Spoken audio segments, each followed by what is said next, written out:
Okay, good morning here from myself, Jeanine, in Sydney, Australia, and welcome Alian there in the US from New Hampshire. Good morning.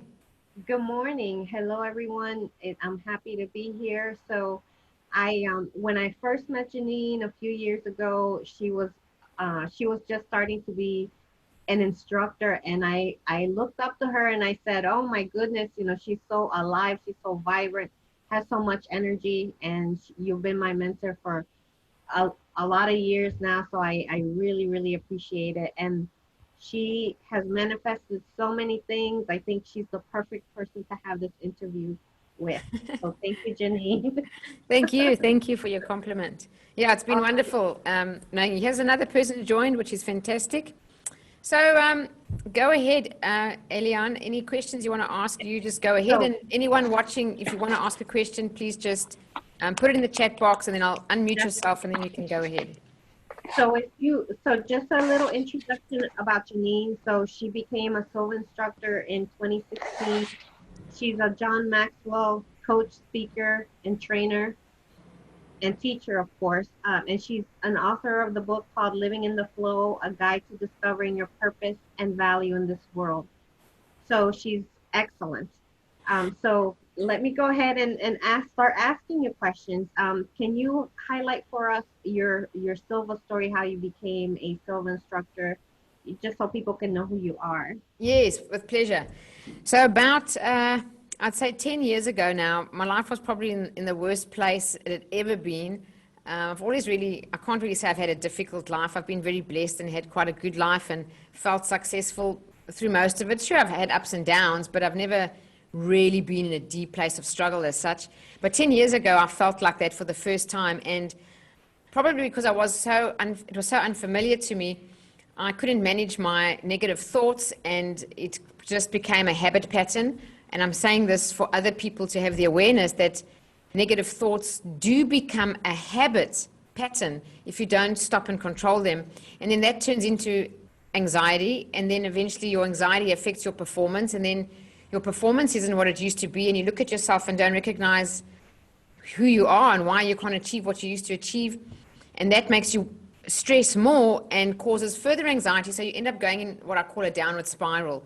And that happened to me. And it went on for about 18 months to the point that the stress made me physically sick. And I was going from doctor to doctor. I couldn't get well.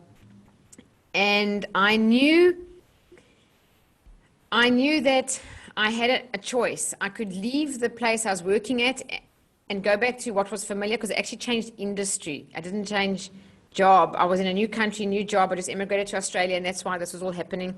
But I also took a new role in a new city, a new company, and in a new industry. And I thought I could just leave, and I knew I could get a job in my previous type of role just like that. But something inside me said, you're not leaving here until you've made it, until you've succeeded, because what does that do for my character? What am I going to explain to new employers? I'm leaving because I can't cope. And I thought that'll never happen. So I just thought, whatever it takes, I need to overcome this. So after 18 months and being really sick, really unhappy, I got to a place where it was the darkest place I'd ever been. I was really desperate, and I had already I had so many audio programs and so many books and DVDs and home study courses that had helped me all my life, and I didn't know why I couldn't get out of this black hole. So in desperation one night, I was on the internet, and I'm not too sure what I was putting in there, but I stumbled across the Silva Method website. And then I read someone's review there, and it was exactly my story. I was in a sales role at the time, and this guy wrote there, I was doing so bad in my sales role, I was afraid of being fired. And he did the Silva Method, and he said in 6 months, he became the top salesperson in his company. So I thought, I have to have this program. I don't care what it takes or what it costs. So I bought at that stage the home study. When it arrived, I listened to it every single day. I woke up at 5 a.m. every morning and listened to the lessons and did a meditation or two every single day. I never missed a day. Anyway, I carried on struggling and working, and I didn't even realize things were actually manifesting and working out, because you don't see it as it's happening. You always see it in retrospect. And then one day, what happened was the boss sent out a sales update, and it was the time of a horse race here in Australia called the Melbourne Cup, and he put a photo of the Melbourne Cup in the email, but he cropped the heads of the jockeys out and put the sales team's faces, and in the subject line of the email, it said, Jeanine is leading the charge. So I thought, what's this about? So I opened it up, and I see I'm on the winning horse, and then he's got the sales figures in there. And I think there's no way I've made it. I mean, is it possible? So I went into the system and I had a look, and it was only in 5 months I went from the worst place I'd been, and I'd been struggling for so many months, for 18 months. I became top salesperson there in 5 months, and I actually maintained that. It was sustainable. That's why I loved the Silva Method for the whole of the next year, and for 4 years on from that, 4 years. So something said to me, there's something different about the Silva Method, because I had the knowledge before, but I couldn't change my results. And I think what's different about the Silva Method is it's very structured. So if this is your problem, this is the technique. If that's the problem, that's the technique. And I found once I turned that around, I worked out my personal code of success. And actually Laura Silva, she coined that phrase. I learned that from her. She said, once you manifest something, go back and work out how you were thinking, how you were feeling, how you were behaving, everything. Analyze yourself. And then you work out your personal code to success. So that's my story. And then I became so passionate. I was teaching everybody I met who had the slightest problem. I tell them about the Silva Method. You must try this. You must try that. I've got this technique. This is how you do it. If you can't sleep, I'll help you with that. And eventually I thought, at the back of every CD, it said, for guaranteed results, do the Silva live training. So I Googled it. I wanted to do it. And there wasn't a trainer in Australia. So some impulse inside me just made me open my email browser then, and I wrote to Silva International, and in the subject line I said, it would be my dream to become a Silva trainer and teach this to others, of how much it's helped me in my life. And I don't see a trainer in Australia, so is there any way that this could be a possibility? That's just the beginning of it. The rest is history, and I did, blessed enough, got a response, and I became a Silva trainer. So really, I couldn't be more blessed to teach this to others, because I know this is the most phenomenal personal development program, hands down. There's not a thing in your life you cannot resolve or achieve. The Silva techniques help you with everything. So that's me. Oh, excellent. Thank you very much. All right. So let me ask you, first of all, there's manifesting versus co-creating. And so tell us the difference between the two. That's such a nice question. And I think it's a choice of words that trigger a response in a person depending on your conditioning. So manifesting for some people is almost related to the word magic. I just manifested it. I think, this is like The Secret. Just think it and feel it and ask and you'll receive. Because I think The Secret was a great movie, but it was also the tip of the iceberg. You can't just, think it and feel it and it just manifests. There's a lot more involved. And that's why co-creating, I prefer that choice of words that you say. Why do I prefer it? Well, there's so many reasons. The first one is, if you're co-creating, there's some you're not alone. There's two people there. Co-creating means you're doing it together with. So who are we co-creating with? Well, to have the humility and acknowledgement that we are co-creating with source energy, infinite intelligence, God, whatever name you want to give it, we have to acknowledge there's a power greater than us that has created everything in this entire universe, including myself. Who beats my heart? Who digests my food? Who filters my blood? I don't do it. It's just happening. It's like a miracle. If I cut myself, who heals the cut? So with the awareness of this source energy governing my entire physical body, every cell in my body is so intelligent, doing its own thing without me orchestrating anything.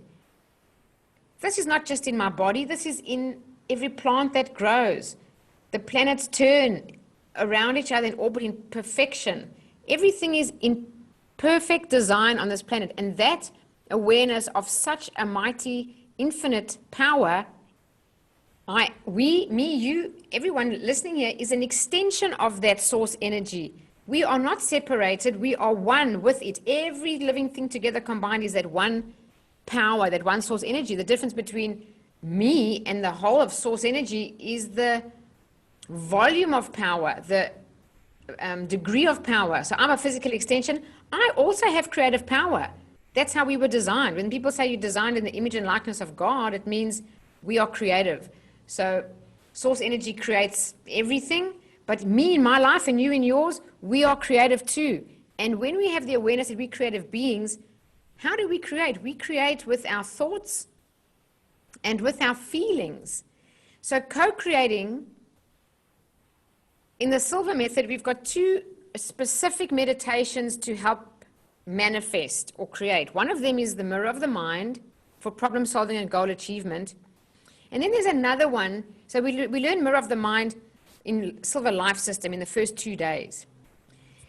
There's another one we learn in the last 2 days in Silva Intuition System called hollow viewing. Now they're very similar. They're both for getting what you want, but the difference is hollow viewing, we incorporate a part of the meditation where you turn your desire that you want to achieve over to source energy and actually give thanks. Now, what are we doing? We are giving thanks in advance. And as Neil Donald Walsh has said, gratitude in advance is the most powerful creative force in the universe. And I'm telling you in my own life, when I have used the 2, that element of gratitude in advance is faith. So your question is so beautifully put forward, manifest or co-create. I think co-create gives the awareness that there's a power greater than us that's guiding and supporting and helping to bring everything into being. And there's also an element of faith. And faith is a knowing. It doesn't matter if you don't have a religion, even if you don't believe in a God or anything. You can have faith in yourself. You can have faith in your purpose. You can have faith as in a knowing this that you truly want to create. You're going to do it no matter what. It could be that you want to get a better job, you want to make more money, you want to improve your relationship, you want to get fit and healthy, whatever it may be. When you think about it long enough and you visualize it and that thing becomes almost like you're falling in love with it, you're going to create that.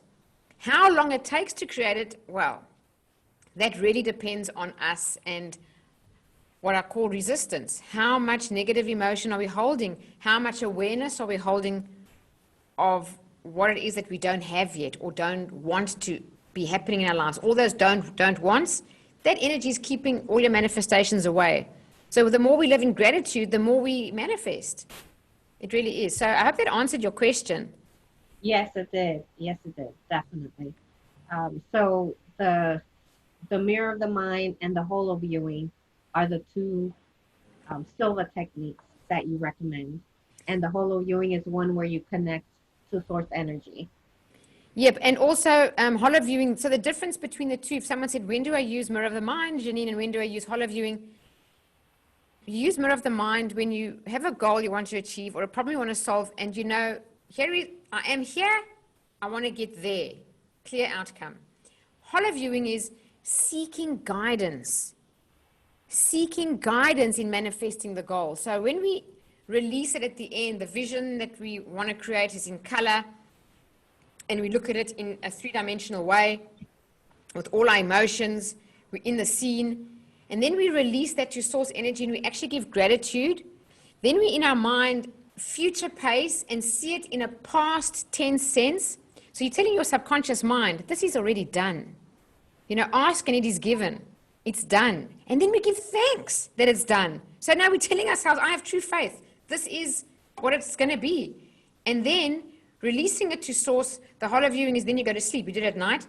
Then we look for guidance for 3 days after that meditation. Any kind of guidance, a coincidence, a conversation with a person, an article in the paper, you're scrolling on Facebook, you see a post, anything that shows up in line with that you're trying to create is guidance. And I have found, Eliane, in my own life, when I do hollow viewing, and I'm saying this on purpose, with emotion, serious emotion of feeling the outcome of how good it feels to achieve that, and feeling the emotion of gratitude when you release it to source, it's most powerful.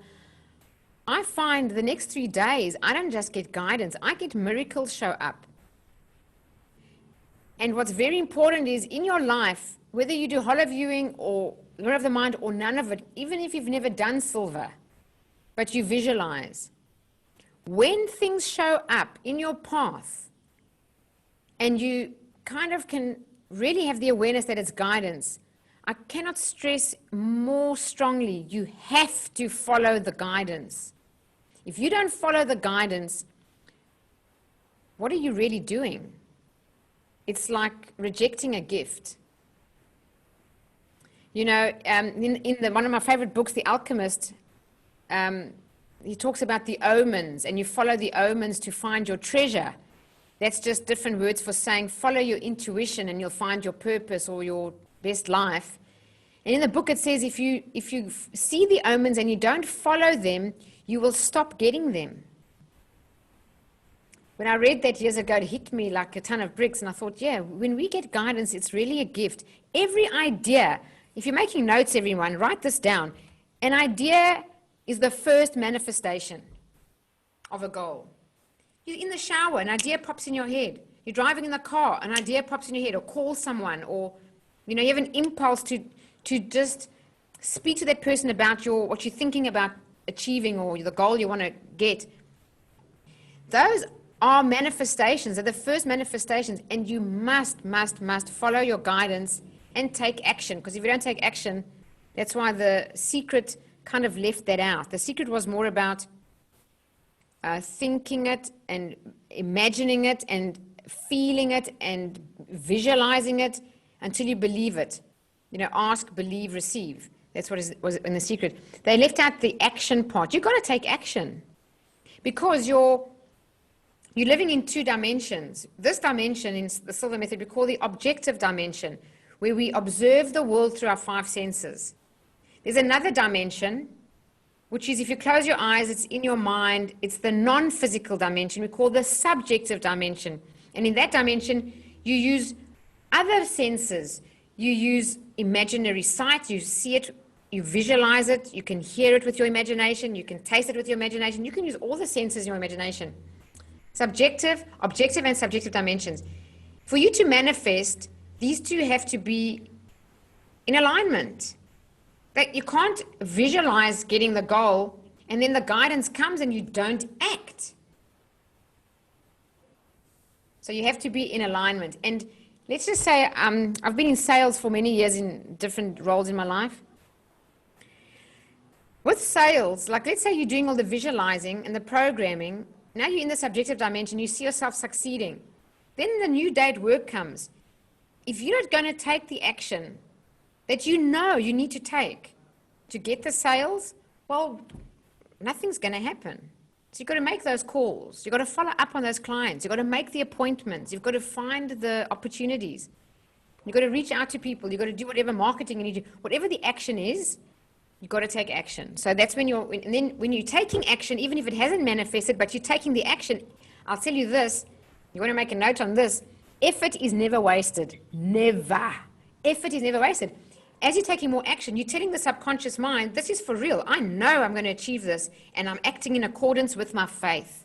I'm acting in accordance with my faith. And the more you do that, the more you reinforce the strong belief, and what the mind can conceive and believe, it will achieve. And then that's how the manifestation comes. Okay, excellent. So let's take a concrete example for people. Let's say somebody wants to manifest, I don't know, like $1 million in 5 years, for example. And they right now, maybe they're in a lot of debt, or they just are in a low paying job, or maybe they got laid off or something bad. Maybe they're just like very bottom, right? How would you recommend, how would this work? And about the guidance, like, or can you give us like a good example? Yes, I definitely can. I'm looking for a piece of paper because I just want to make notes for myself that I touch on the points that I want to come back to. So there's so many things that you've put into that question, and I love your question. So the first one is, if a person is in debt, can they visualize $1 million in 5 years, right? So they're already in a concerned place. So Right. we're going to talk about energy. So you got worry, fear, and doubt is a negative energy, and being prosperous is a positive energy. And then you said, what else did you say there? Yeah, so they're getting guidance, right? So you're saying taking action. What if they're bombarded with like commercials, for example? You should get on the phone and call us now, or maybe they see something in a book, or maybe a newspaper article on the web, whatever. They want to get. I know what you're saying about guidance, but what if they're bombarded with information of what action to take, and they just don't know how to sift through that to go in the right direction. Do you know what I'm saying? Yes, I do. All right, so let me start off by saying this. The whole universe operates by law. It's source energy, God, whatever name you want to give. This universe operates by law, and these are God's laws, and they are perfect, and they are precise, and they're accurate, and they never, ever fail or deviate. So there are many laws. There's the law of polarity, the law of rhythm, the law of vibration, the law of cause and effect, the law of perpetual transmutation of energy. There are there's the law of circulation. There are many universal laws. The marketing term, the law of attraction, I think it's a marketing term, which we've probably all heard. You've heard of it, right? Yes. The law of attraction, right? The law of attraction is actually the term for the law of vibration. The law of vibration says everything in this universe is in a state of vibration. And it's true, everything is. So you in your physical body are made up a whole lot of molecules, and those are atoms at the lowest level. And in an atom, there are subatomic particles that are in a state of vibration. It's energy. So this cup is in a state of vibration, this microphone, the laptop, me, everything, the air, every molecule, every atom is in a state of vibration. So it says in the law of vibration that like attracts like. So what this means is when you are in a certain mood, you are in a state of vibration. Now, when you're in a happy mood, that's a different state of vibration to an unhappy mood. You can actually measure this with instrumentation too. You can measure a person's vibration. There's a website, I think, of a lady called 500 and above, which is, if you're in a state of love, on her scale, whatever it is, love is a very, very high vibration. So now, debt. You spoke about debt early on. If a person has debt and you're thinking this, I don't want debt, I don't want debt, I don't want debt. The law of attraction or the law of vibration says this. You get what you think about, whether you want it or not. I'll just let that sit with you. You get what you think about, whether you want it or not. Mm-hmm. So, I don't want debt, you're going to get debt. If that's what's in your mind, that's what's going to be. So how do we get out of that? So the thing is, with willpower and determination, we have to force our mind to be occupied with thoughts of prosperity, abundance, the very opposite of debt and lack. And it's not easy. It's not easy. It takes work. If it was easy, we would all be millionaires, skinny, perfect health, 100%, everything would be right, having the perfect dream job. But that's not true. We know health is a challenge because when we observe a physical thing, it occupies our mind, those thoughts. When we have no money, we see the bank account, it occupies our mind, those thoughts. So our 5 senses are probably the reason it's difficult to move from debt to $1 million. Because every time you observe it with your eyes, you have an immediate thought. Every time you see something you can't afford to buy, you have a thought. Every time you see the bank account, you have a thought. So I'm actually doing a mastermind right now on a book called As a Man Thinketh. And it's exactly that. It's in the Bible too. It says, as a man thinketh in his heart, so shall he be. There's no alternative than to think the thoughts of what it is that you want, imagining that you have it, and let that occupy your mind as much as possible. That's the only pathway to getting it. So if I had to say, how do you go from debt to $1 million? The first thing I would say is, does a person, can they easily believe they can move from that extreme to that extreme? And if you can't really believe it, then you have to cut it into small increments. It's the same as saying a person who's got to reduce 50 kilograms, 100 pounds, whatever it is. Do you believe you can do that in one goal setting visualization type thing? And if the answer is no, like, can I really? Then just say, well, what can you believe? I can believe I can reduce 4 kilograms or 8 pounds or something like that.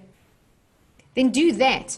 So when it comes to from debt to $1 million, the first thing you need to do is visualize yourself being debt free. Just, I'm talking about these small debts that are on your neck all the time. I'm talking about a mortgage, because a mortgage is over a long term. I'm saying, like, you've got credit card debt and car debt and whatever it is, you need to get rid of that.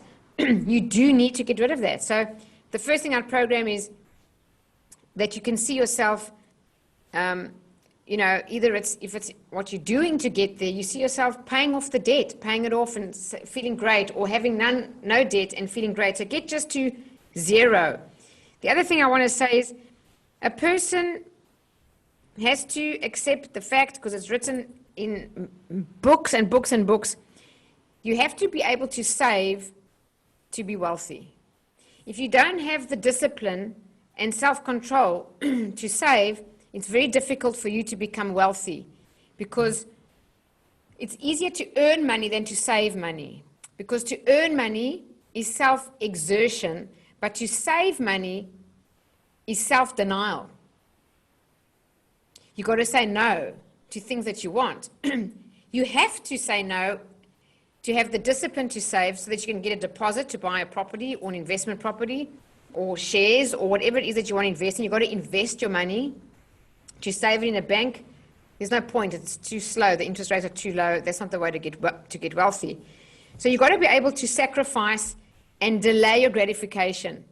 So that's why a very interesting study was done, with young children, where they locked them in a room with nothing in the room, just a table, a chair, a plate, and they gave them one marshmallow.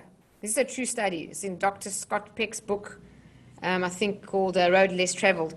And he gave the child one marshmallow, and he said, if you can just wait 10 minutes and not eat the marshmallow, I'll come back and give you 2 more, so you'll get 3.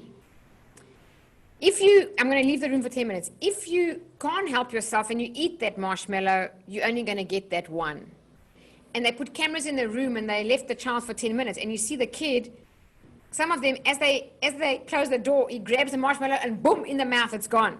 Other kids look at it and they go like this, and they look away, and they're tempted, but they try to resist, and then eventually they get up and they run around the room distracting themselves, anything, but they left the marshmallow until the person came back, and then they got their 3. They followed that research study for 40 years with those people, and they found that 40 years later, those that could delay the gratification and not eat the marshmallow and get 3 were all highly successful and wealthy. And those that couldn't and had to gratify themselves straight away were not successful and wealthy, because they had no ability to control themselves and have any measure of self-control and what we call self-denial, and that's like saving. So that's related to money. It's nothing to do with programming. I will get to programming. I just want to put that in there because people need to know that. And there's a book I would recommend anyone reads. It's a fable. It's called The Richest Man in Babylon. If a person read that book and understood it so well that you could explain it to another person, you've really learned the principles of that book. And he says you need to save 10% of every dollar you earn. And another principle of mine is tithing. I'm going to talk about tithing to make $1 million or any amount of dollars. I wrote it in my book. If a person who doesn't have money doesn't tithe, so be it. Then a person, so I've actually had a coaching client who said, I want to make more money so that I can be in a position to contribute and to a charity and to give back. So I said, hold on. They were working, they were paying for me as a coach, they've got the money, they're living in a place, they had whatever they need, they're not struggling or anything. So I said, right now, are you giving anything away? And the person said, no. So I said, why do you think you'd give it away if you had $1 million, if you don't give away now? They said, no, if they had $1 million or $2 million, they would. I want to say to you that I doubt that. If you're not giving away what you have right now, you wouldn't give away if you had 10 million. I really don't believe it. Or you wouldn't give it away in proportion to the feeling of that self-denial, because tithing is an action which speaks volumes to the universe and speaks volumes to the subconscious mind, because it says, I am so prosperous that my cup runneth over, that I can give to those less fortunate than me and be a positive contributor. I am a net positive contributor on this planet. I'm not taking more than I'm giving. And when you do that, there's another universal law. It's the law of cause and effect, or the law of circulation. As you sow, so shall you reap. The door through which you give is the same door through which you receive. I remember listening to Laura Silva. So this is Jose Silva's daughter, on her home study program called Silva Manifesting. She got a phone call from her 20-year-old daughter who was living in New York, and she was doing dance teaching. And she said, Mom, I've got no dance classes, I've got no clients, and I'm really struggling, and I don't know if I can pay my rent, I've got no money, and I don't know what to do. Excuse me. So Mom said, so how much money do you have left? So she goes, I've literally got $100 in my purse, and that's it, Mom. And she said, go into the streets of New York and give $10 to someone who's sleeping in the streets. And she says, Mom, you're not listening to me. I'm just telling you, I don't even have money to pay my rent. Now you want me to go and give $10 away. And she said, go downstairs into the streets of New York and give 10% of what you have away. And her daughter was arguing with her. She can't afford to. What is she going to do? She's going to be even less off. And she said, you've got to understand the principle of tithing or giving. Go and give it away. And when you give it away, tell yourself in your heart the feeling, I have got $100. The man sitting there lying in the street has nothing. I am more prosperous than him. In fact, I'm so prosperous, I can give some of what I have away to help someone less, like worse off than me. And she just do that, that's all I wanted you to do. And she went and did it. She called her mom in the next day, and in 2 days, and 3 days after, she got immediately bookings for dance clients come in, and within 3 days she had about 6 or something in the story. And she said, Mom, is this related to giving away? And she said, absolutely it is. There's no doubt. And in my own life, I've sometimes applied that principle. I've felt like I'm a bit stretched financially, and I force myself to donate. I just take either my checkbook out or go online and pay online and just give something away, whatever it may be, whatever value is unimportant, give something away. That's another pathway to prosperity. And then when it comes to $1 million, I think a person can program $1 million once they're out of debt, because you've got to eliminate that vibration. That vibration of debt is actually below zero. So you're in complete lack and limitation. You've got to come back to neutral. First of all, you've got to get out of debt. You just do. It's just what it has to be. And in the book,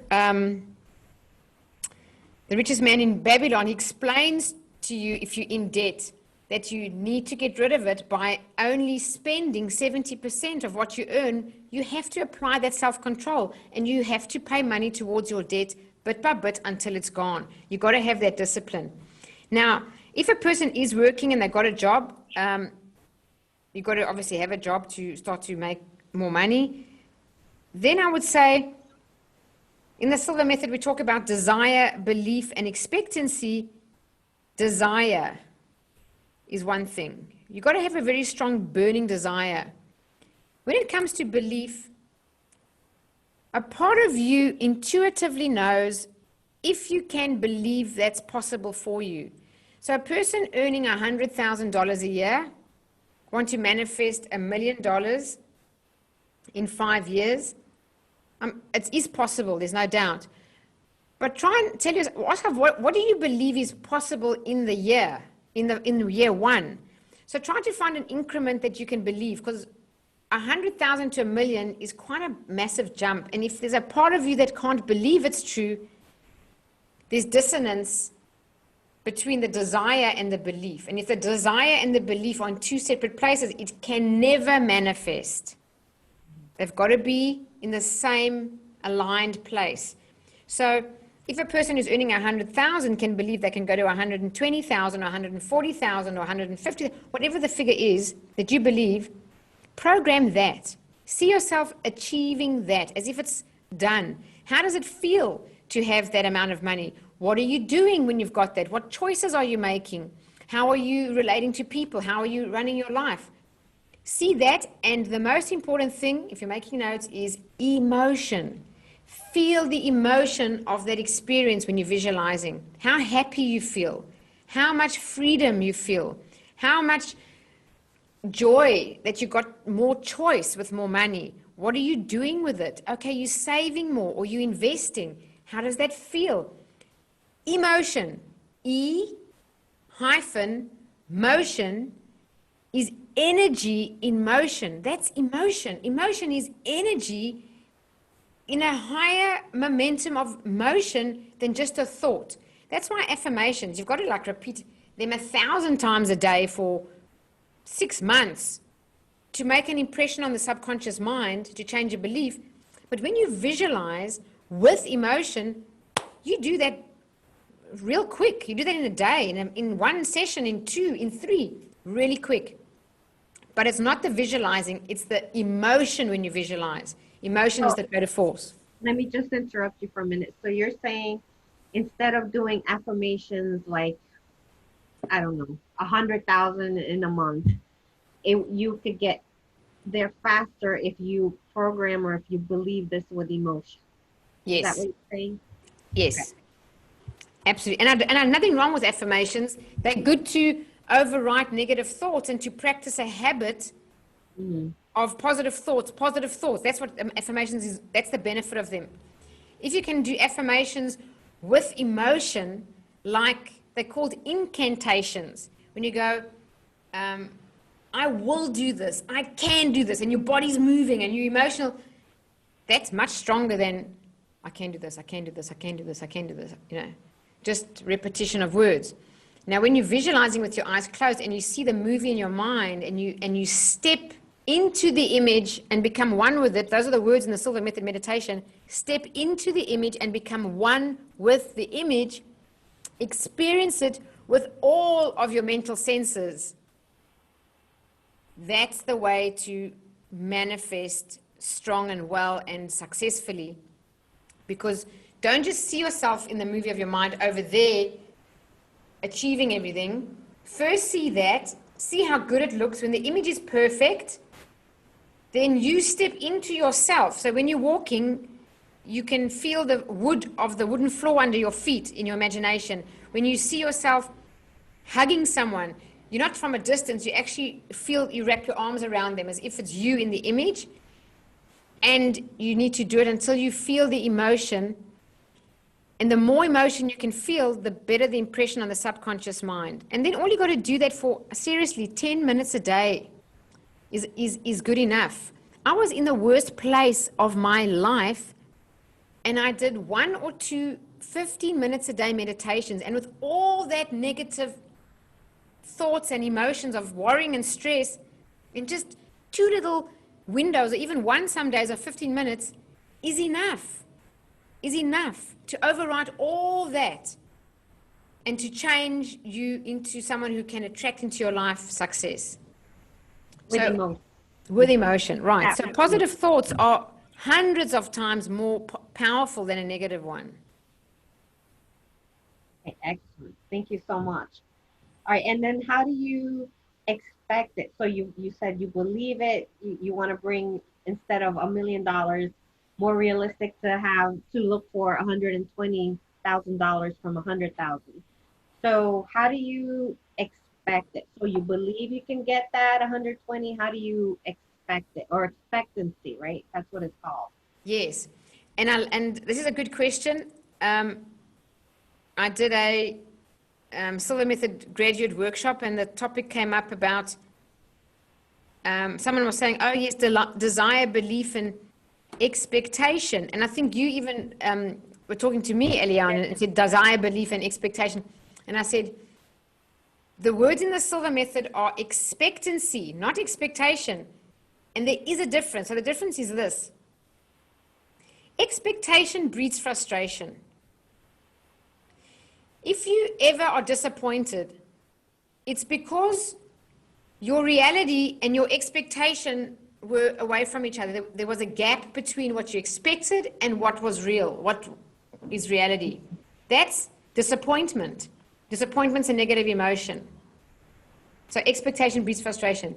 Expectancy, on the other hand, is faith. Expectancy is a knowing that this will happen. It's like when you're driving, and this is a silly example, but it's a good one. When you're driving in the car and you're driving in a road and the sun is behind a high-rise building, and it's, as you're driving, it's going to suddenly pop out in front of you, that bright sun, and you put down your sun visor before it's popped out, you kind of know by the feeling of the sun when it's going to pop out and blind your eyes from behind. You can expect it. You know it's coming. You don't, like, you even put your sun visor down ahead of time because you know. That's expectancy. It's like knowing it's going to happen. Now, how do you get there? You manifest the minute you have expectancy. The minute you have expectancy, you've released all resistance, and then you have what we call in the state of allowing. There's even a law of allowing. If anyone wants to listen to a lesson I've done on the law of allowance, it's one of the very first Meaningful Mondays I ever did, and it's on my YouTube channel, Silva Method Australia. Allowing is when we are happy, when we are joyful, when we feel love, when we are relaxed. The happier you are, the higher your vibration, the more you are in a state of allowing. Any negative emotion, puts you in a state of resistance. So you could be frustrated and angry with your sibling, and if you're arguing with them every day about some silly issue, and you're trying to manifest money, I can promise you now that that's interfering with that. You may say it's not. That's my brother or my sister, and I'm trying to manifest money. They're related. It's your vibration. By the same token, if you're trying to manifest money, and this money thing is a challenge for you because a part of you doesn't believe it, you have to work your way towards that. That's why it's called desire, belief, and expectancy. The whole method of the Silva Method, when it comes to goal achievement, is number 2, belief. It's creating a new belief. The mirror of the mind is to create a new belief. Hollow viewing is to create a new belief. Visualizing to achieve a goal is to create a new belief. Because if you believed it already, you would have it already. So when you ask the question, I love it, of going to $1 million, well, what do you believe is possible? And let's go there first. Once you've achieved that, you now have evidence and proof that you could move yourself from where you are to the next increment, whatever it is for you. And then you have to know that you manifest that when your self-image has caught up with that desire. Now, I wish I could use my whiteboard here. Maybe I can. I don't know if it'll be possible. You bring it? Huh? Can you bring the whiteboard? Yeah, I've got it here to show you. Eileen and Anne-Marie, please ask any questions that you have. So can you see this? Yes. So imagine that this is your mind and this is your body. The body is so small because the mind controls your behaviors, which is a V, and that gives you all your results. Now imagine we cut the mind in half, and this bottom part is the subconscious mind and the top part is the conscious mind. Well, in the subconscious mind is your programming, your paradigm, your conditioning. And also in your subconscious mind are your beliefs. So put belief in there, and put habit in there, and put self-image or self-worth. Let's put self-worth or self-image.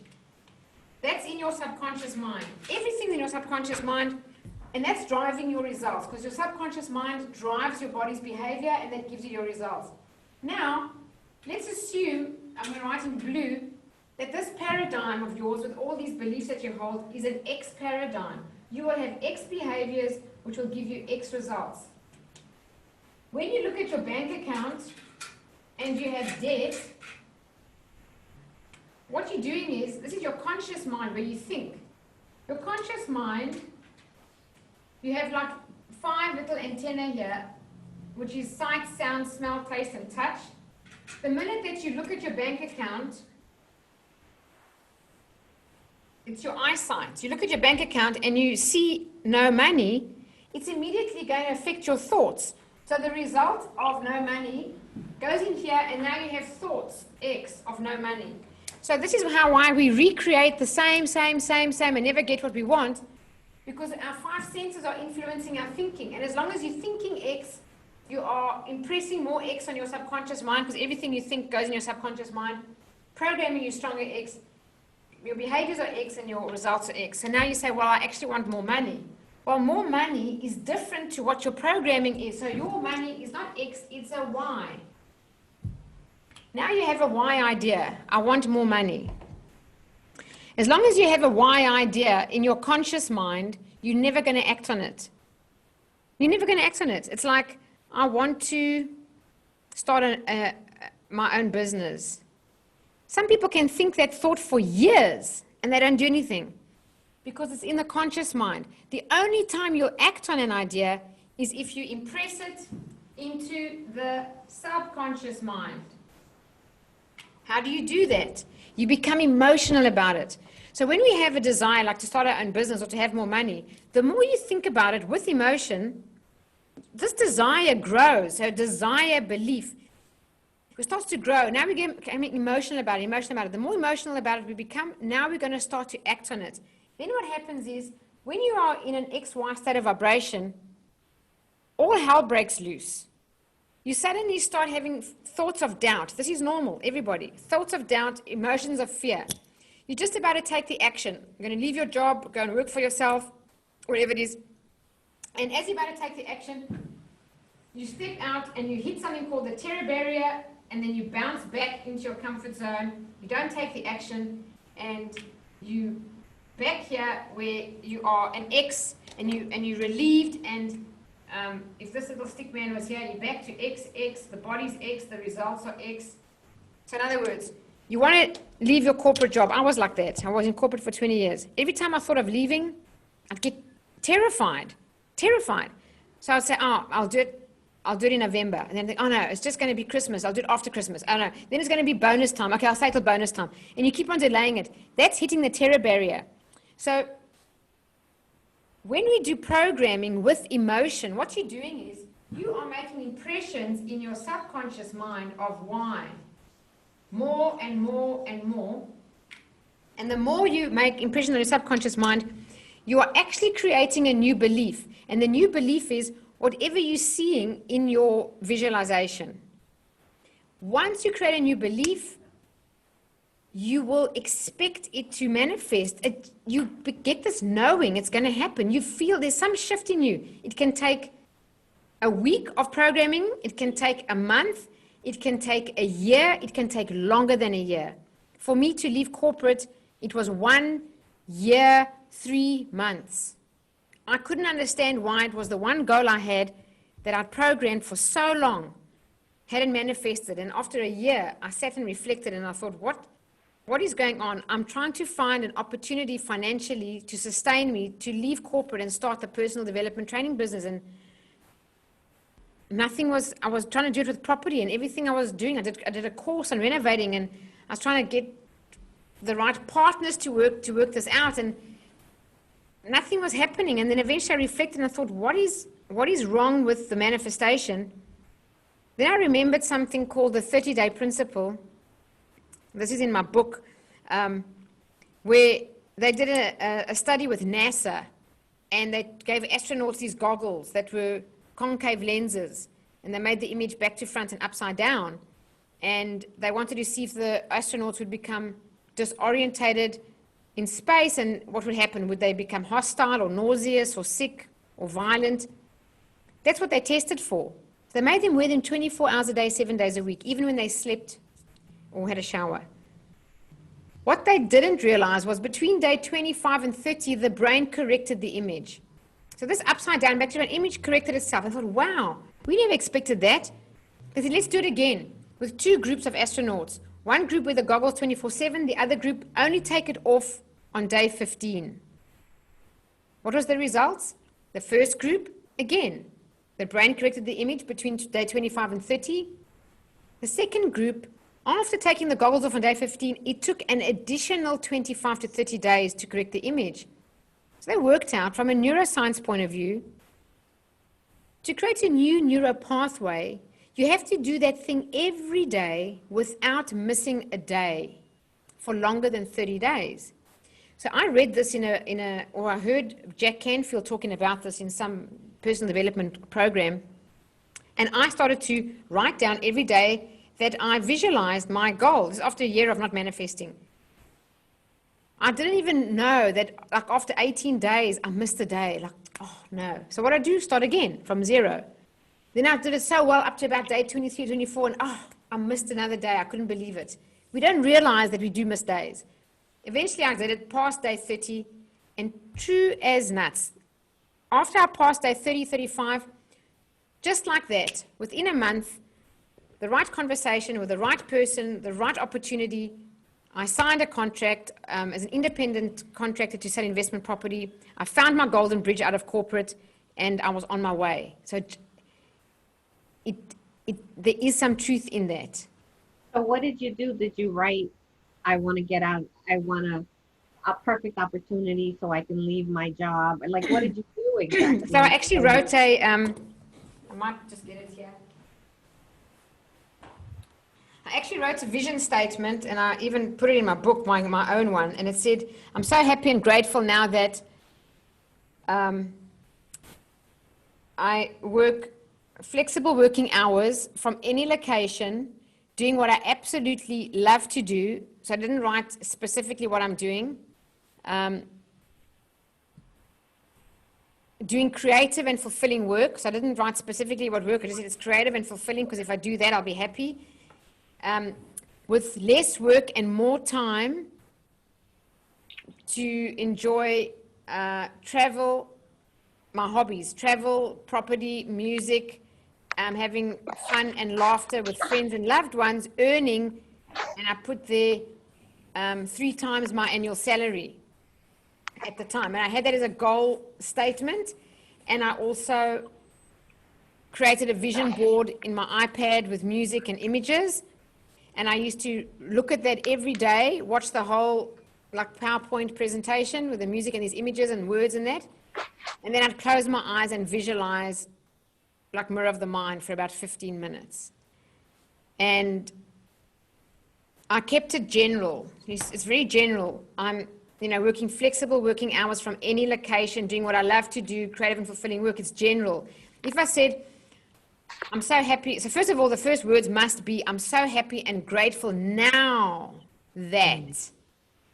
If you put it in the future, you're programming for it will be in the future, it'll be in the future, it'll always be in the future. You'll never bring it into reality because you're keeping it in a future state. So that's one rule. The other one is when you're very specific, I want to be selling. Hi. Hi.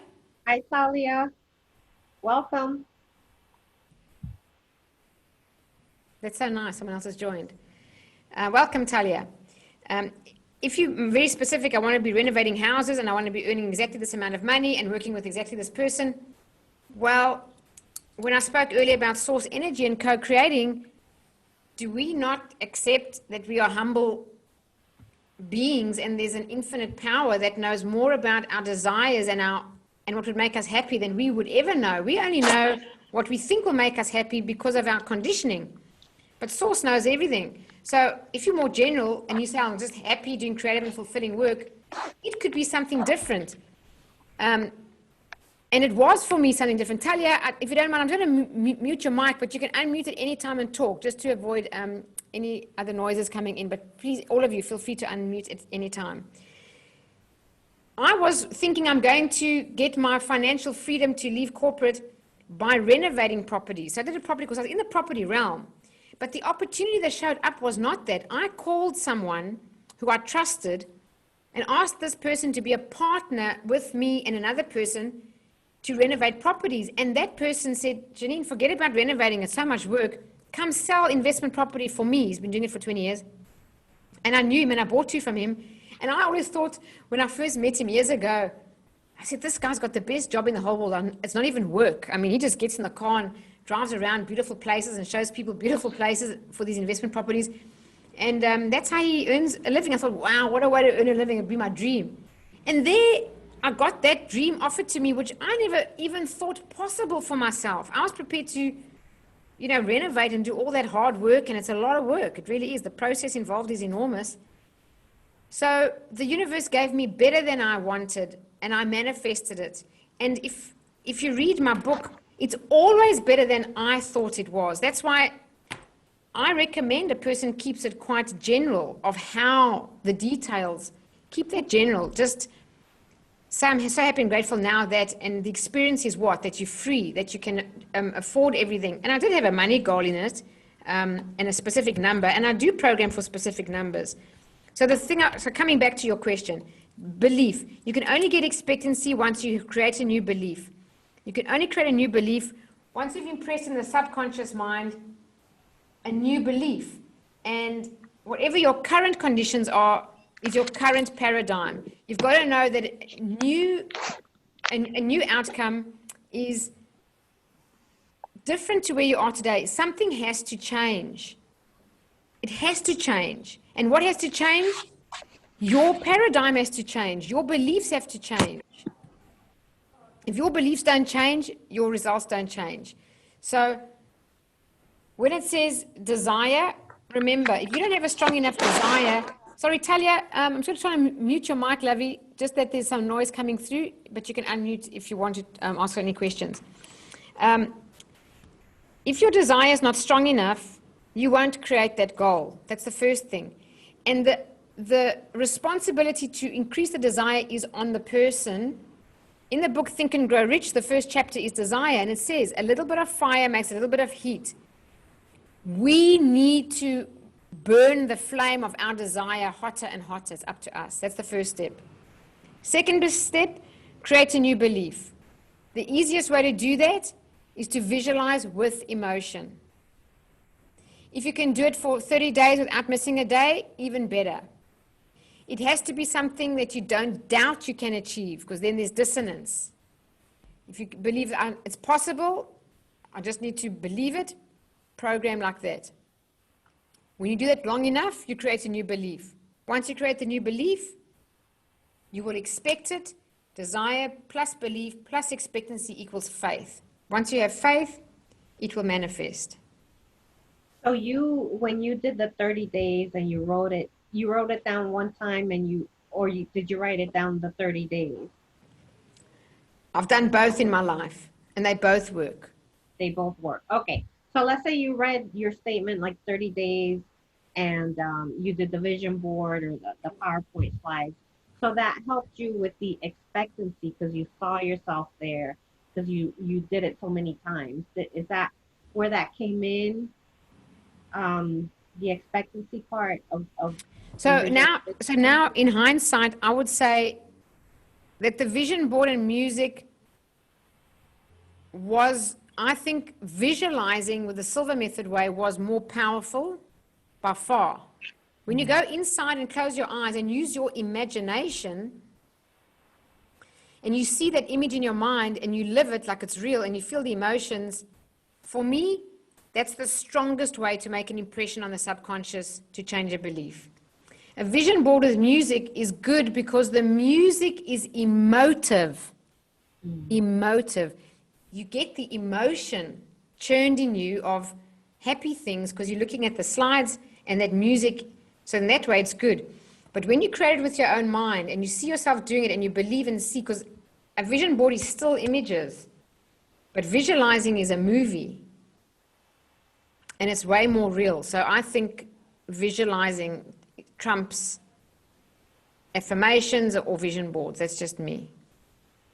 Okay, and that gets to the expectancy part. Yes. You see it. It's real. It's there. All right. Thank you. Thank you so much.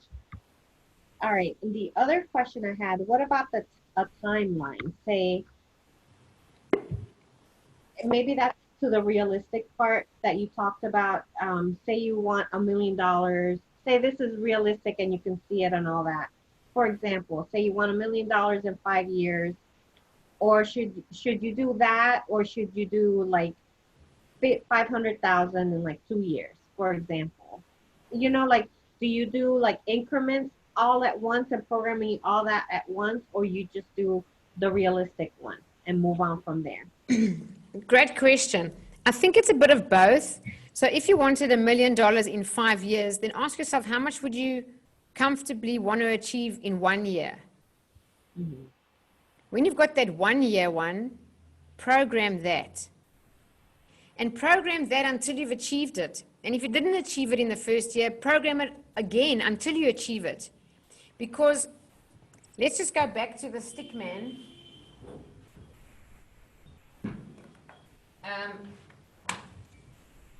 Jeanine, you probably want to talk louder as you're doing that because your back is toward us. Okay. Can you hear me now? Yes. Okay, so if this is the stick man, let me get a better pen. Hold on.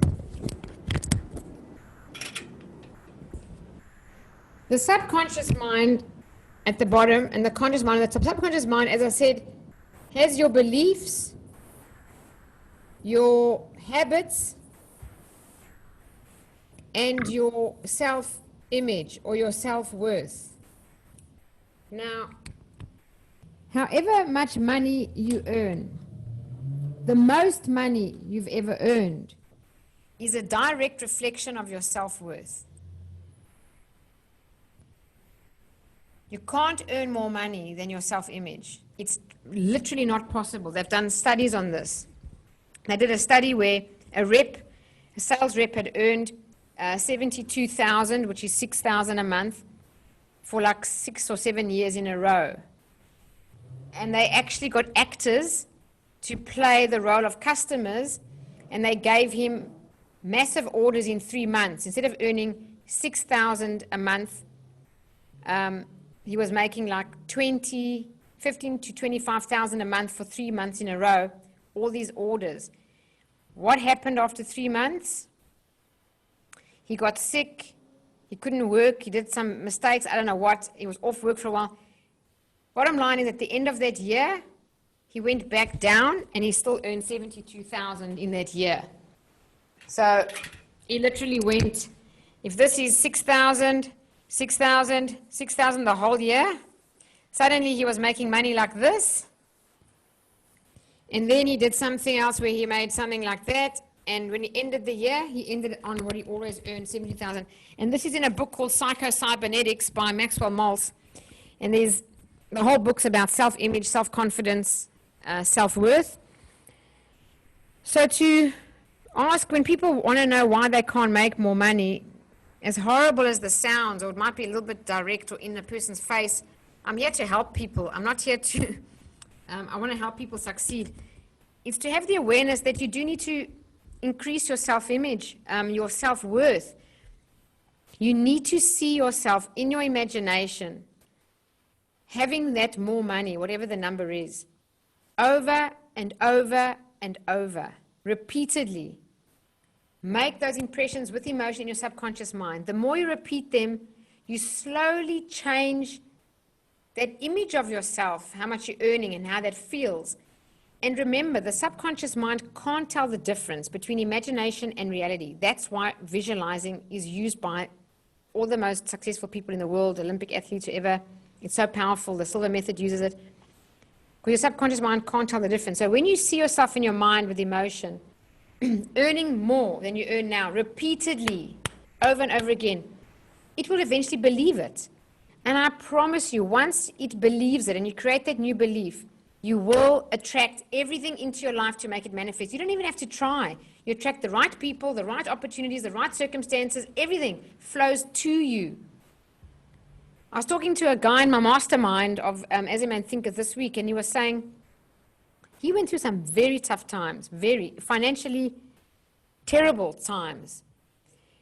And it knocked him so badly, he's struggling for years to become prosperous again.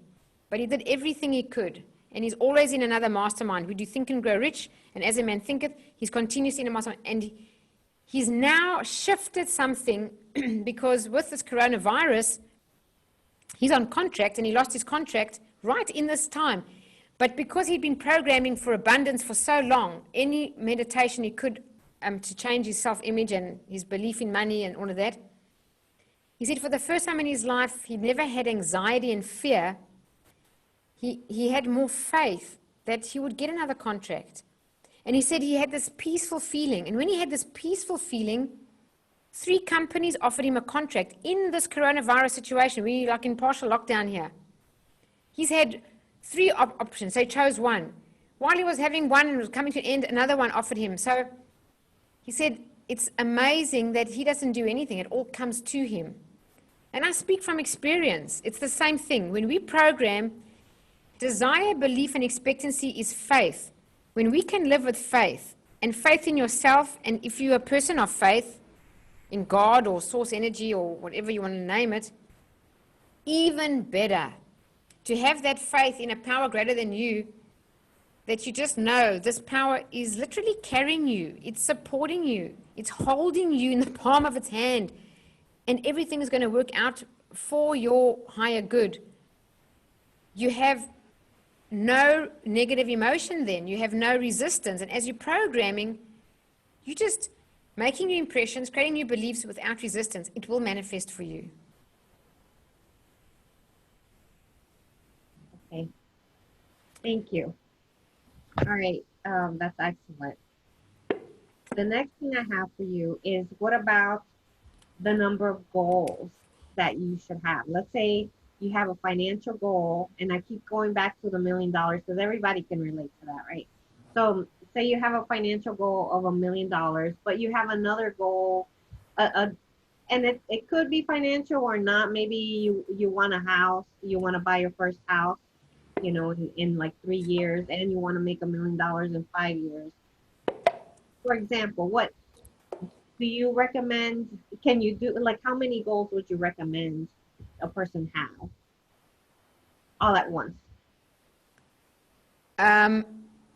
What I would say, it depends. Whatever you can comfortably believe, you can have. If you can't believe it's possible for you, again, there's dissonance. So if you can comfortably, so if it's this $1 million in 5 years, and you say, well, what is it in year 1? I don't know, let's say year 1 is 150,000, and then you're going to 200,000 or 220,000 or 250, whatever it is. But you have an idea of a kind of picture in your mind of how you get to that million. You've got to have that, because if you don't have that and you can't see that, I doubt you can create it. You've got to, like, you can have a feeling and reinforce that every time you think about your money or your goal. You can keep reinforcing that, you know, in 5 years, that's where you're going, and this year, but this year is the one you're programming on, and this is the one that you can see. And in that story or in that strategy, there's a house you're buying, and it fits in with what you're doing, and you can actually write it down as a plan. You can do it. In the book Think and Grow Rich, Napoleon Hill he talks about this, the secret in the book. The whole book, he talks about the secret the whole time. Find the secret. It's written in the book. He does it on purpose as an author to give a person a sense of intrigue to find the secret. When I do the mastermind, I keep asking on every time we meet, have you found the secret yet? And they all guess. And then it's like, nope, nope, nope. Oh, and they're all like, but what is the secret? Then they go back and read the next 2 chapters and have you found the secret? And eventually one of them gets it, but they don't tell the other. Then we wait. I just wait. I don't give the answer. What is the secret in the book? Anyway, read the book if you want to know. Millions have read the book. Not millions have become millionaires. So why does it work for some and not for others? It's not that it works for some and not for others. It's that the ones who make the millions reading that book have applied the principles without arrogance, without thinking, oh, I know better. Those are the rules for the masses. I'll do it differently. I'll do it my way. No, if you do it exactly Napoleon Hill's way, you will create whatever it is that you want. So he asks you in the book, as one of the steps to take, is to write down the plan for how you're going to get that number, that money. He said, even if your plans are weak and impractical, those are his words, weak and impractical, still write them. Why? Why do you have to write plans if you even think they're weak and impractical? Because the minute you write a plan and say, oh, this is how I'm going to make it, you've convinced the subconscious mind that you're serious, that you have found a pathway from A to B, and that you actually now have a pathway to walk. Once you start doing that, things start working. Things start changing. So your thing about buying the house, having the $1 million, if you can write me the financial plan, how you got there. So I'll give you an example of my own. When I do Think and Grow Rich, I have, let's say the amount of money is a number, whatever the number. Let's talk about it in percentages. It's 100% is the money. I then say I'm going to get, let's say 40% or whatever from selling investment properties.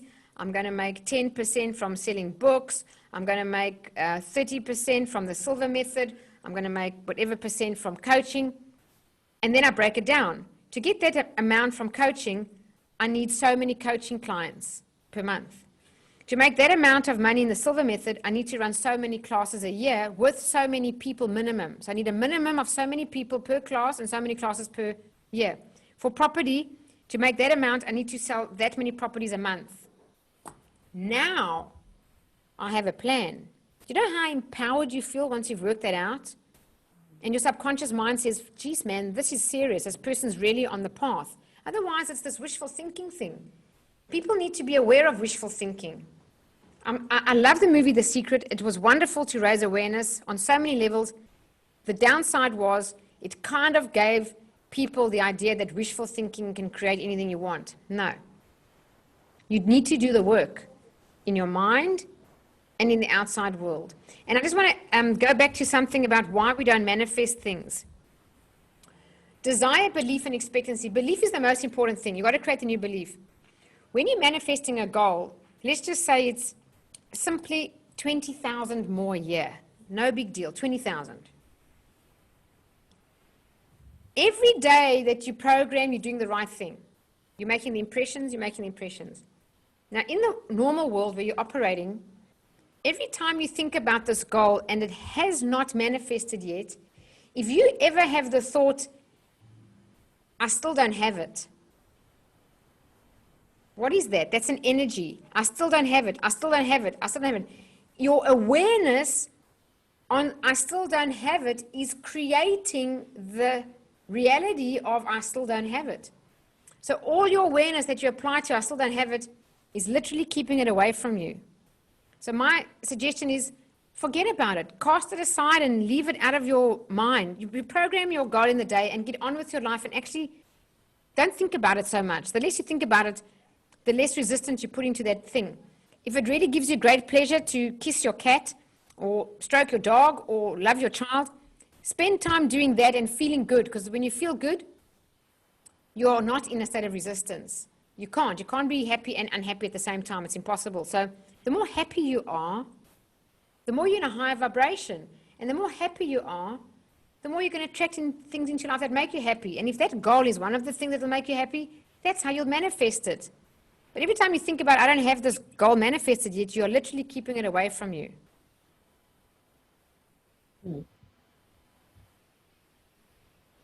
Okay. So if somebody doesn't say that they're following this, but for some reason they don't say they wanted in a year this amount of money and it didn't come. Suppose maybe they made like 60% of it instead of 100%.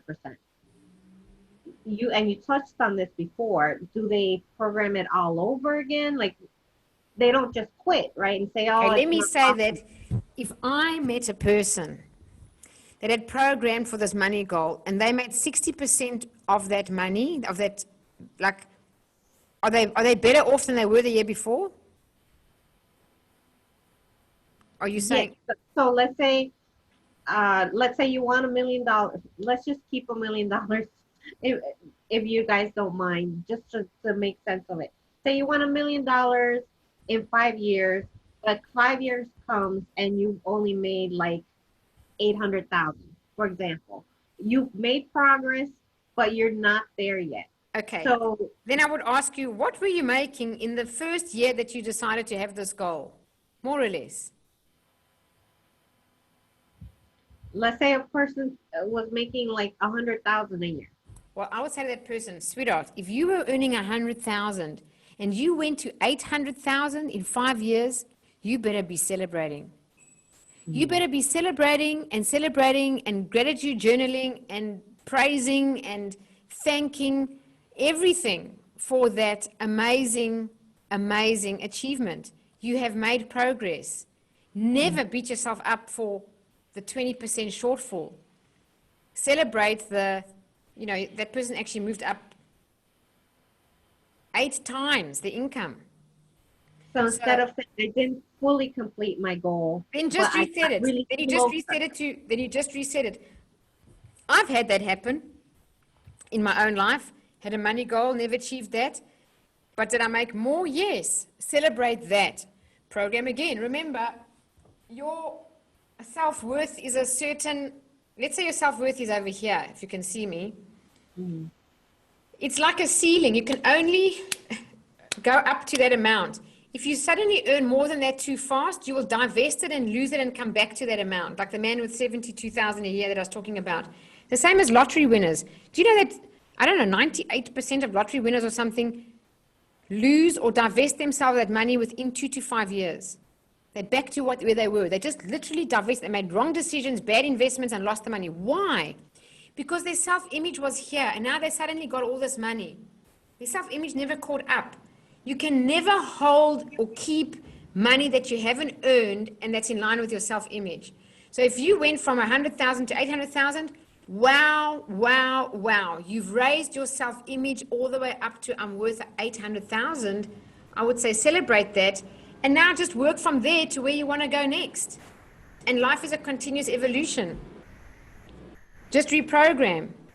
And reprogram it for whichever timeline you can believe to a degree that it's possible for you. You just got to have that window that it's possible, and you work on that. Okay, excellent, excellent. Then you keep mentioning the law of cause and effect, the law of this. So I was wondering, could you tell us what book you're referring to, or where are these laws that you read about? Okay, so I would like everyone, I urge them to go to my YouTube channel. It's Silva Method Australia. And there's a meaningful Monday amongst the videos there, a meaningful Monday called Living in Harmony with Universal Law. And I think everyone should listen to that over and over and over again until you know the laws. You can find them if you Google them as well. Everybody, every personal development guru out there at some point talks about the universal laws, because this universe operates by law. What it means is goal setting is an intellectual process. So I want to make $1 million. That's an intellectual process. You used your mind and your intellect to set that number. How you manifest that or co-create that, whichever term you want, is not the same. It's a lawful process. Why? Because it's the law of vibration or the law of attraction. If you can, and what you reap, you sow. It's cause and effect. Every law, so I'll give you an example. When we don't have enough money, and we feel that, there's a negative emotion, and whatever that negative emotion is of feeling lack, as long as you hold that emotion, you are attracting more lack. More and more things are going to go wrong. A bill will come, your engine of your car will break down, you'll never have, the roof in your house will fall through, you've got to repair it, your vacuum cleaner will break. now everything's going to divest you and divest you and divest you all at the same time. Does that ever happen to you? It's happened to me in my life. Suddenly every expense that you could possibly want comes all at the same time. You think, what am I doing? Am I on a stroke of bad luck here? Yes. It's because one thing got your attention that, oh, this is expensive and it's going to cost me money. And you think about that so much, you attract that again. Something happens, it's going to cost me money. And you think about that and you're grumpy about it, you attract it again. So you have to change your thoughts. This is the work we have to do. Visualize, imagine prosperity and better things. The same way when we manifest, we feel gratitude and enjoyment. We attract more things to make us grateful, more things and more things and more things. What was your question? Sorry. My question was there a book that you read that you Oh, yes. So when I say in terms of the law of attraction is you get what you think about whether you want it or not. So in order to manifest your goal, you've got to live in harmony with that law or it will never manifest. If you have negative thoughts, you cannot possibly have positive outcomes. You've got to have positive outcomes of the joy and the gratitude you feel of achieving it to achieve that. One of the other laws is the law of polarity, which is polar opposites, hot, cold, rich, poor, up, down. So everything is a polar opposite. Now, it's the same as money. Money has a polar opposite, having the money and not having the money. Where's your attention? On the money that you want to create or on the fact that you haven't created it yet? That's the opposite of it. If your attention is there, you hold it away from you. Another law is the law of relativity. It says, is this little box big or small? Well, it just is. It's small compared to a shoebox, but it's big compared to a little tiny box. So the law of relativity is what you compare it to. It only relates to something. So this helps in manifesting. Are you living your life thinking about people who are better off than you all the time? They have that house, they have that car, they have the $1 million and I don't. You are in a negative vibration. If you spend your focus on people who are in the smaller box relative to you, like 80% of the world living below the breadline, that are earning literally $2 a day, then how grateful are we for the abundant lives that we live? And look around how we live with gratitude now. You are using the law of relativity to feel feelings of abundance, of wealth, because we really are, us that are on this Zoom conversation here, we are wealthy compared to 80% of the world's population. How people are living in Africa or in India. And if you spend time looking at them, they don't even have drinkable clean water out of their taps. The conditions in which they live, they don't even have a car to drive. Those kind of things, if you focus on them, you use the law of relativity in your favor because then you're now feeling gratitude for the wealth that you have compared to 80% of the world. That's working in your favor. That's another law. So the law of cause and effect is for every cause is an equal and opposite effect. So every tiny little incident in your life, you can ask the question, how did I manifest that? What was I thinking? What was I feeling? And if you can start to connect the dots, you'll become a powerful manifester, a powerful, powerful co-creator of your own life. You can create the life of your own design.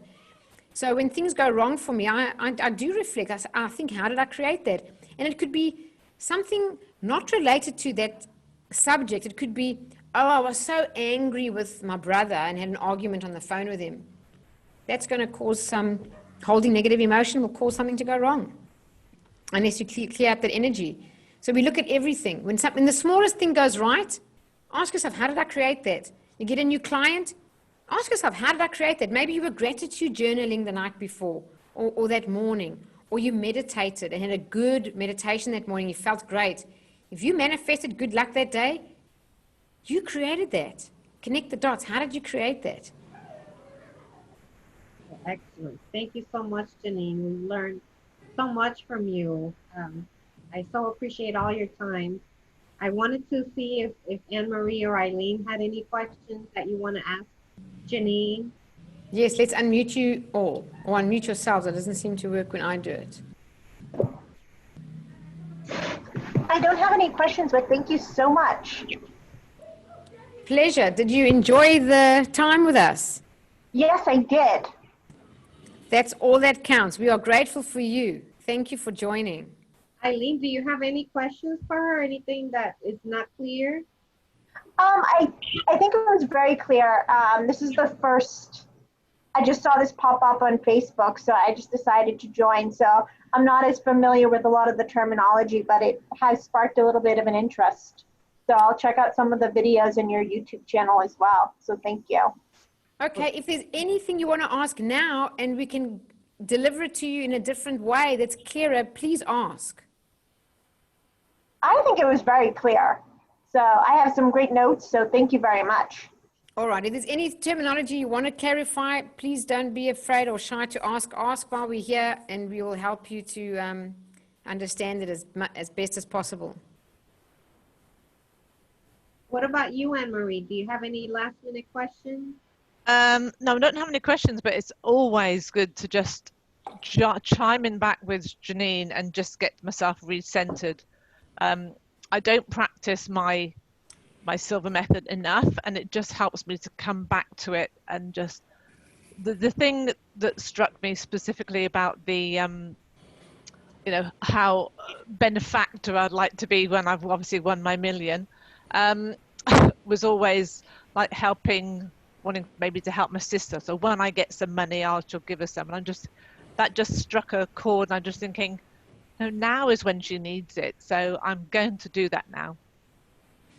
You know, thank you for bringing that up and raising that, Anne-Marie. I'll tell you this, my mentor, I do Think and Grow Rich as a mastermind with, he's a multi-millionaire, sold over $100 million worth of personal development products. And he was a high school dropout and a stutterer. And he's really built himself up from studying, you know, studying the book Think and Grow Rich for 25 years. He's read that book over 1,000 times. Can you believe that? 1,000, yes. And that's why I run the mastermind over and over and over and over. And I have got 5 people who've done every one of them with me. It's the same book, but they learn something new every time. But the point I want to make is when he sets a financial goal, he does it according to his tithing. Okay. How beautiful is that? So yes. He says this, and it's true, and I've written that in my book, and I speak from experience. It was him that taught me about the powerful spiritual practice of tithing. It's a spiritual practice. It's not a financial practice. You are communicating that you have more than enough and that you are a do-gooder. You're a go-giver. You're not about go-getting, you're about go-giving. And that mentality is one of prosperity, and prosperity will always flow to you. It's the law. If you have a mindset of go-giving, it will always flow to you. So 10% is what we had a whole conversation about the 10% of your money to tithe. It's not easy, guys. It's really not easy. 5% is easy to tithe, but 10 is just that bit too much, and you just don't know if you can actually afford to do it. It's just a little bit of a stretch. Think about 5% of what you earn and then go 10%. It's not easy. If you try your best, because also in that book, The Richest Man in Babylon is 10%, and you do give it, and when you give it, you give thanks that you can give it, and you still get by with whatever you need, and you will. If you give it with your whole heart, you will get by. Money flows to you, I'm telling you, faster and quicker. It shifts that financial energy in some amazingly spiritual way. Money will flow to you always. You will always get enough, more than enough, always at the right time. And when he said, I set a tithing goal, so he says, this year I gave away, maybe he gives away, I don't know, I've got no idea what he earns, but let's just say he earns 10 million a year. That means he gives away $1 million. So for him to think next year I'm going to give away 1.2 million or whatever it is, that's what he thinks. So he thinks about creating what he's going to tithe, and then he has an objective. He's going to build, like he builds schools in Africa and he does things like that. He decides what he's going to do that year when he makes that amount of money. He's going to, you know, what project is he going to do to make the world a better place? And like Anne-Marie said, you're going to help her sister. If you visualize that and helping another and that joy of giving, that is very, very powerful, because those are spiritual energies. That's a different energy. You in it. Just briefly, we're in this mastermind of As a Man Thinketh, and the one thing that we're doing is something called the 7 levels of character. I'm just trying to put it out of my book here, and it's this kind of table, and the top of the table, as you can see, is green, and the bottom of the table is basically red. There's this line across here it's called the line of courage in character, but the upper level where you really become like more of an unconditional, loving person with a lot of spiritual energies and generosity. It's all about giving more than getting. And the struggling mentality or the character of people who worry a lot, or they quitters, or they feel superior to other people, or the ego is driving them all the time. They've got this, this ego running. They are below that line, and there the whole like dominating energy is one of selfishness, of getting for yourself and taking more from life than giving. And there's a big difference. If you have the mentality, like Anne-Marie was saying, of giving, the reason for you receiving is to help others, oh boy, you elevate your consciousness way up there. It's a very different vibration to live, to make a contribution. Like you give it to a group or charity, or if you give it to one person. Yes, it doesn't matter. I always say when it comes to tithing, even in my book, it doesn't matter what cause it is, as long as it means something for you. I am so passionate about animals, wildlife, and endangered species. I put a lot of money into those causes. Someone else has got no regard for that, and they think about children, or homeless children, or orphans, or whatever. That's their thing. Some people give it to their church. That's fine. That's their thing. Some give it to their sister, like Anne-Marie. That's their thing. It doesn't matter what it is, as long as you are a reservoir or a river. I mean, not a reservoir that holds everything in it, like collect as much rain as possible. That's a scarcity mentality, all for me, all for me. When you start opening that and you let it flow through you like a river, money flows to me and through me, you become a river, and as you give, so you get. It's a law of circulation. It's a law. As you sow, so shall you reap. As you sow, so the more you give, the more you'll get. There's no doubt. I think actually, just listening to you speak then, so I've been a bit sort of, so one of the things obviously I was planning all the time was obviously to leave Nielsen, which obviously put it out there enough times that they actually made me redundant, which was what I was asking for. But I'd already made a plan, obviously, with the face yoga, which you kindly were one of my students. And I've sort of been hanging back a bit about starting it. But now what I'm going to do, because I was thinking, do I need to do it? What's the reason for me doing it? So I'm actually going to tie it in with that visioning why I need to earn the money. So I can tie that into my sister. So instead of me earning money for myself, I'll be able to give to her. Like you say, work out what your tithing is going to be. And so that gives me a goal by which I need to get going and start earning money. Yep. And also remember the importance of you not only earning it to give it all away or most of it away, because that again is a communication to your self-image. Because remember, self-image and self-worth, it starts with you and your worth, and then your cup will runneth over, and you'll be able to give. Like one of my coaching clients, I heard the person say, and I caught them saying, I'm not trying to, get this money just for me. It's because I've got all these commitments and things. And I said, be careful of thinking it's not for you. Why is it wrong? It is for you. It's for you. Then you have these commitments, of course. You still have them. But it is for you too. In this diagram of the 7 levels of character, the very, very top one is unconditional love. but it starts with unconditional love of self. So self-love, self-worth, self-image. You got to tell yourself, I'm worth it. I'm worth earning all this money. And then I'm so blessed with it, I can give it away and be a net contributor and make a difference in this world, a positive difference. I'm just saying, be aware of the language that we say it's not for me. It's like, I'm not important. No way. You're important. It's just the motivation to get started is to be able to then have an end goal and somebody be waiting on, she's not expecting it, but that I would be able to have that. I've got to do that. So that's my goal, that I have to earn money in order to be able to give money. Okay, perfect. Good, and well done, and I want to see more. Yeah, we'll obviously have to tie in the face yoga classes with the mindfulness and etc., because it is yoga based, obviously. Okay, great. Thank you. And Jeanine, do you want to tell them, because they're interested in what you do and what your seminars and what you have planned in the future, so they just know more about you, and if they're interested, they could follow up with you? Oh, thank you so much, Eliane. The one thing I'd say is I run regular masterminds. I've got people from all over joining.